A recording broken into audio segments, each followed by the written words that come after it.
रुपये रामाला खर्च नाही, पूर्ण सेवा निरपक्ष सेवा या ठिकाणी प्रभू रामचंद्राची होती. आम्ही 3 वर्षापासून रामायण चालू केलं. आमच्या या तुळजापूर तालुक्यात हिप्परग असेल, येवती असेल, इटकळ असेल, खानापूर असेल, फुलवाडी असेल, काळेगाव असेल, येथील सर्व वाचक व सूचक अगदी निरपक्ष सेवा, 1 रुपया कुठे घ्यायचं. नारायण चुरमुरे जय श्रीराम काही असो, अखंड हरिनाम सप्ताह असेल, रामायण असेल, असं आम्ही सुरुवात केल्यामुळं एक 50 ते 80 लोकांचा गट आमच्या तालुक्यामध्ये आम्ही निर्माण केलोय. कुठेही रामायण बोरामध्ये ना आज 300 लोक रोज कार्यक्रमाला उपस्थित असतात. 8 तारखेला त्या ठिकाणी कार्यक्रम आहे, 13 तारखेला काळेगावला आहे. पूर्ण निरपेक्ष 1 रुपया घ्यायचं नाही, आपण ज्या ठिकाणी त्या मंदिराला देणगी द्यायचं, हा आम्ही या ठिकाणी उपक्रम राबवतोय. आणि मला माझ्यापेक्षा वडीलधारे असे असणारे आमचे वाचक सूचक मंडळी महाराज या ठिकाणी असतील, कारभारी असतील, खानापूरचे असतील, येवतीचे आदिनाथ महाराज असतील, सर्व सहकार्य करतात. म्हणून आज आम्ही गावोगावी रामायण लावण्यासाठी आम्हाला प्रोत्साहन मिळतं. पुन्हा एकदा मी आस्था भावार्थ रामायणाच्या वतीनं माझ्या परिसरातील सर्व वाचक सूचक राम भक्ताचे मी मनपूर्वक आभार या ठिकाणी व्यक्त करतो.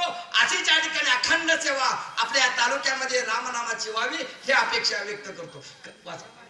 निर्दारोणी पाहे कपिंद्र दिसे राक्षस बासुर महापापी दूरचार यासी सत्वर मारी. हनुमंताने निर्धारून लक्षपूर्वक पाहिलं ही जात ब्राह्मणाची नाही, साधू नाही. हा कोण? हा राक्षस.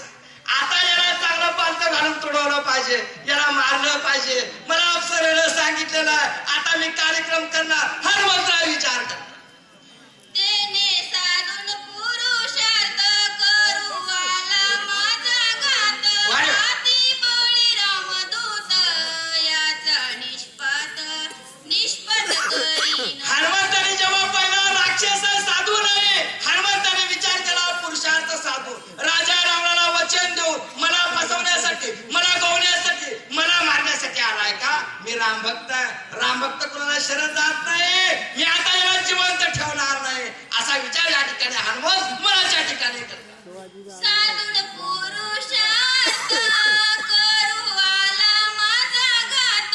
हाती बळी रामदूत याचा निष्पद करीन. मग हनुमंताने म्हणलं जे कपट करण्यासाठी तो इथं आलेला आहे, जे कार्यसिद्धी करण्यासाठी पुरुषार्थ करण्यासाठी आलेला आहे, याला आता मी माघारी नक्की जाऊ देणार नाही. मी रामभक्त आहे, रामाचा सेवक आहे. जय श्रीराम म्हटल्यानंतर सर्व या ठिकाणी कार्यक्रम होतो. हा अनुभव मला जन्मनाथा वाचून मिळालेला आहे. आता याला शिवार सोडणार नाही, याच्या बायका लेकराकडे जाऊ देणार नाही, असा विचार हनुमंतराय करू लागला.